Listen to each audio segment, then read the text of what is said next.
Jumpa lagi dalam Biar Slow Video. Kali ini kita akan membahas kembali ringkasan pelajaran Sekolah Sahabat Dewasa. Pelajaran kita adalah dikejutkan oleh anugerah. Ibrani pasal 11 ayat 31, karena iman maka Rahab perempuan sundal itu tidak turut binasa bersama dengan orang-orang durhaka, karena ia telah menyambut pengintai-pengintai itu dengan baik. Bangsa Israel meninggalkan Mesir, Musa mengirim 12 pengintai untuk melihat situasi yang ada di tanah Kanaan. Kita mencatat bahwa pengintai itu kembali dan menakut-nakuti akan bangsa Israel. Mustahil bagi bangsa Israel untuk memasuki akan tanah Kanaan. Akibatnya bangsa Israel harus berputar-putar selama 40 tahun sehingga mereka bisa sampai ke tanah Kanaan.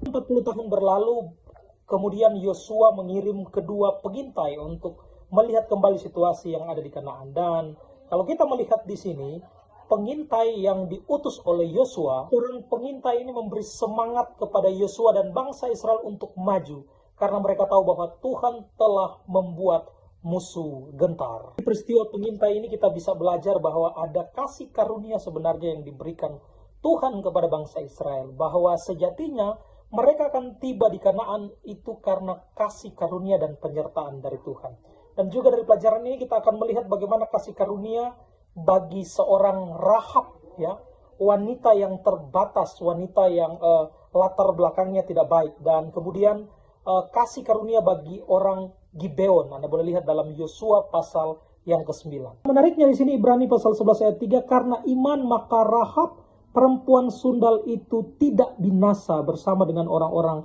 durhaka. Kalau kita lihat poinnya di sini, Rahab diselamatkan bukan karena Rahab berdusta, tidak. Tetapi oleh karena respon Rahab yang ingin untuk menerima pengintai itu. Tuhan melihat hati Rahab, kesungguh-sungguhan Rahab untuk menolong orang-orang tersebut. Penulis Sekolah Sahabat mencatat bahwa Alkitab memuji Rahab atas keputusan yang diambilnya, atas pemahamannya tentang cara Tuhan bertindak, dan atas cara dia mendukung perkataannya dengan tindakan yang nyata. Tuhan melihat hati dan kesungguh-sungguhan daripada Rahab. Tuhan tahu motifnya. Untuk itu Bapak Ibu sekalian, Tuhan tahu kesungguh-sungguhan hati kita di dalam pelayanan. Dalam rencana Tuhan, Tuhan tahu segala sesuatu. Kalau kita melihat semua orang seperti Rahab, orang Kanaan, dan Rut, orang Moab, yang berpaling dari penyembahan berhala kepada penyembahan kepada Tuhan yang benar, akan bersatu dengan umat pilihannya. Di dalam rencana keselamatan ini Bapak Ibu sekalian, orang-orang yang rindu untuk menyerahkan hidupnya kepada Tuhan. Bahkan saya dan saudara, sebenarnya kita semua ada sampai hari ini atas kasih karunia dan penyertaan Tuhan. Untuk itu mari tetap semangat dalam doa, rajin belajar firman Tuhan di Kaswiara. Sola Fide.